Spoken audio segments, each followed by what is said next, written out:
appointment of new chief executive for some agencies in the Federal Ministry of Education. People's Democratic Party governors converge on Abuja over the party's crisis. Plus, teacher allegedly defiles and infects 14 pupils with HIV and AIDS. Details in just a moment. Good evening, I am Ode Alenyo, and now the news in details. President Muhammadu Buhari has approved the appointment of new chief executive for some agencies in the Federal Ministry of Education. In a statement by the Director of the Federal Ministry of Education on behalf of the minister, indicates that Professor Apama Simon Ibo has been appointed Executive Secretary, National Commission for Mass Literacy, Adult and Non-Formal Education. Professor Chinwe Veronica Anunobi, Director, Chief Executive Officer, National Library. Professor Musa Garba Metafa, Director, Chief Executive Officer, National Teachers Institute. The three appointees are with effect from 2nd of September 2021 and for an initial tenure of 5 years. The President also approved the appointment of Professor Joshua Olusegun Ajiboye as the Registrar, Chief Executive Officer, Teachers Registration Council of Nigeria, TRCN, for a second final tenure of 5 years, effective from 1st of August 2021. Similarly, Professor Bashir Osman has been reappointed as the Executive Secretary, National Commission for Nomadic Education, also for a second final tenure of 5 years. Core members have been advised to be patriotic and engage in activities that can build their entrepreneurial skill for growth-oriented businesses. The Director General, National Youth Service Corps, Brigadier General Shaib Ibrahim, stated this at the swearing-in ceremony of 1,553 corps members deployed to Ogun State for the 2021 Batch B Stream 2 service year. Lekon Abundi reports. The Director General, who was represented by the Ogun State Coordinator, National Youth Service Corps, Belinda Meze Faniyi, while welcoming the prospective corps members to Ogun State, says the orientation course affords the corps members great opportunities to be exposed to various vocational and entrepreneurial skills capable of making them self-reliant rather than pursuing white-collar jobs. He advised them to be patriotic, diligent, and render selfless service to the communities of their primary assignments after the orientation exercise. You find our core members from the various ethnic, socio-cultural, economic sectors coming together to share experiences, ideas, and they also see the beauty in our diversity. The State Chief Judge, Justice Mosumola Dipeolu, represented by Justice Nasir Agbelu, administered the oath of allegiance on the corps members, comprising of 693 males and 860 females. Constitutionally pursuing grievances and properly challenging such for redress. The corps members promised to be steadfast during their service year. They also assure the DG of their readiness to create good friendship and teamwork to add value to their service year. From Shagamu, Lekon Almode, Nta News. Towards the development of education at the grassroots, a block of 4 classrooms has been donated to Ikebedi community in Oboro, Ikwano, Abia State. Inaugurating the school block, the member representing Umuahia Ikwano Federal Constituency in the House of Representatives, Sam Onuigbo, said it was in fulfillment of his campaign promises when he made to the people of the area. Steve Loena Nwokolo has more on the report.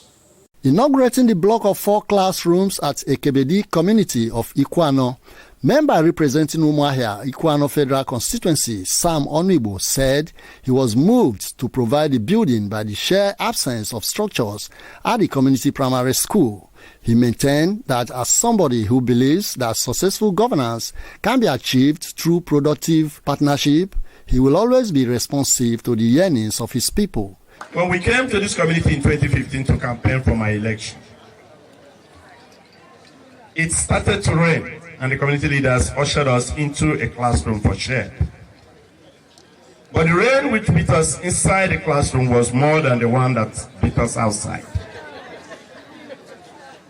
After the campaign, I voluntarily promised to build a block of classrooms if elected. Therefore, my joy is based on the fact that this is an unsolicited promise, which I made, that has been redeemed. Some members of the community expressed joy at the inauguration of the block of classrooms.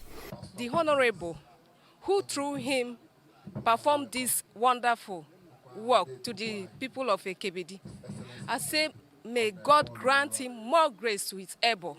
This is the 72-year-old of the school, and today we have seen a new thing, and a new dawn has begun. We are so very, very happy. Everybody was so happy, and they see people turn out in their numbers to witness and grace this occasion. So it was things of joy and great joy to our community today. This project has swelled the number of projects, which include electrification and installation of transformers and construction of structures at different schools in the locality. In Umuahia, Steve Lanai Nwaokolo, NTA News. Sexual assault, a serious and unfortunate common societal vices, is assuming an alarming proportion globally, Nigeria inclusive. Latest on this ugly trend is a case of a grade 2 teacher, Osman Galadima, who allegedly defiled and infected 14 of his pupils with HIV at Central Primary School in Karabunde, a community in Borogu local government area of Niger State. Fatima Aliu has more. The report. Karabunde is a growing community in Borogu local government area of Niger State, and it is about 30 kilometers to New Busa, the council's headquarters. Central Primary School Karabunde is the only government-owned primary school in the community. This is the school the grade 2 teacher, Usman Galadima, allegedly defiled and infected 14 pupils between the ages of 6 and 9 with the human immunodeficiency virus, HIV, in July this year. His nefarious activity was exposed when 2 pupils of the school confided in their headmistress over alleged threats to their lives by the suspects following their refusal to continue to give in to his alleged immoral acts. The state government and other relevant stakeholders, including the State Universal Basic Education Board, have constituted a committee to investigate the matter. The truth of the matter is that there is an allegation like that, and there's a teacher like that is already in police custody, and the investigation is ongoing. The police have done their investigation. But as regards to the issue of HIV/AIDS, his status has not been established, and the status of the children has not been established. It is the children said that they allege that he has HIV/AIDS and that he has lost 2 of his wives previously. Now, we have requested the Minister of Education to conduct a HIV test, blood HIV test on the accused. And right away, I'm sure the test must have been conducted over the weekend. We'll wait for the result. However, efforts to speak to the affected pupils and their parents proved abortive. Investigation shows that the children are present in the protective care of the State Child Rights Agency in Minna, the state capital, pending the outcome of the investigations. The committee constituted by Subeb is expected to submit its report within 2 weeks. NTA News will continue to follow up developments as it unfolds. Fatima Aliu, NTA News. You are watching news reaching you from the studio of NTA Channel 9 Calabar. You can watch this newscast on our YouTube channel at youtube.com/NTA Calabar. We'll take a break. News continues shortly. As news breaks from the north, south, east, and west of Nigeria, we bring it to you. News from the length and breadth of Cross River State is sent to you via this channel. With movers and shakers in various spheres of influence talking to us, we carve a niche and showcase our experience in broadcasting, because it's NTA Calabar before others. You can't get this anywhere else. It's only here on NTA Calabar News, showing, at these times: 3 p.m. Monday, Wednesday, Friday, and 7 p.m. every day. Nta Calabar News. Our experience counts. In order to meet President Muhammadu Buhari's target of making agriculture an alternative to oil, creating food sufficiency and reducing hunger in the country, the need for government to invest in agricultural infrastructure has been brought to the fore. Cross River State Governor Ben Ayade stated this while at the inspection of an irrigation system at the Ayade rice farm at Obanli Uluku government area of the state. Paul Ebel has details. The federal government, through the Central Bank of Nigeria, has made available various channels to assist farmers, such as the Anchor Borrower Scheme, among others, towards achieving food sufficiency in Nigeria. Apart from spearheading the agro-industrialization policy, Governor Ben Ayade is also into Irish potato farming, beef from cattle for export, as well as the Ayade rice farm. The cultivation of rice needs lots of water, and this inspection is to utilize water from a natural source and make artificial rains for the rice farm. We have a miniature local dam structure to allow us bury our submersible pump to pump water in varying sizes from 8 inches to a 12-inch pipe that delays water through a control valve system into a holding earthen basin lined with high-density polyethylene tetrafilate. So with the HDP lining, we can be able to retain water and redistribute by gun rain technique across the entire farm size. That way, we have sufficient rice harvest to support both the Ogoja rice mill as well as the Ayade rice mill. And the intention is to support the Buhari agri policy on having an alternative to the oil industry, to be able to create food sufficiency, food adequacy, and of course reduce the issues associated with hunger and starvation and youth restiveness. The venture is already providing employment opportunities for many youths, which will also reduce crime in the locality. In Calabar, Paul Abel, NTA News. The ongoing Integrated Payroll and Personnel Information System IPPIS verification exercise nationwide has recorded a huge success in federal parastatals in Calabar, including the Nigerian Television Authority, Channel 9 Calabar. The IPPIS leader, Mrs. Eukaria Oruche, and her team effectively screened and verified the management and staff of Nta Calabar. Erika Evi reports. The exercise is a federal government reform program to improve upon the effectiveness and efficient pattern of storing personnel monthly payroll data for administrative convenience in the civil service. The director in the office of the head of civil service of the Federation, Mrs. Eukaria Oroche, maintained that the exercise is to identify ghost workers, create a database under Human Resource Management Unit in IPPIS, as well as identify workers without proper records. The essence is to know those who receiving salary without being fully employed. That's what we call them ghost worker. And second is the second reason why we are doing it. Those who have filled the form and they didn't have record at all that they have filled IPPS form. The General Manager, Nta Calabar, Mr. Sam Olalude, applauded the effort of the federal government and sued for staff cooperation with the team to ensure a successful exercise. So the exercise is just to verify who is who, so that they can update the portal, so that we will not have either ghost workers. They want to know that everybody is real. Leads to update staff members, their records, and put the records straight. It's a smooth exercise altogether, so they don't waste time. Quickly they'll do it and then allow the space for others who haven't done to do theirs.